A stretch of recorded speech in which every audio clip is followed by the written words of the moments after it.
Okay, the seated hamstring curl. A couple of things to think about in regards to setup before she begins the movement. You'll see here that this is where the machine is rotating from. So that's where Clara is going to get her knees in alignment with.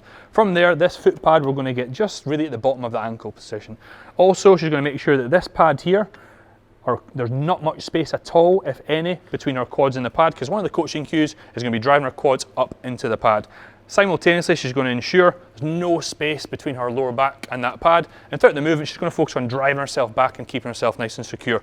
From there, she's going to drive her heels towards her bum. And again, at the same time, in this position, driving back, not much space here.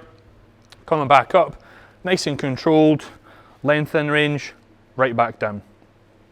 Now, what you might see, or we might ask you to do if you feel like you can't get really secure in that lower back, is we might just say that you can use a seat belt. Pop that around your waist, attach it to the back of the machine, and that'll keep you nice and secure. So there you have your seated hamstring curl.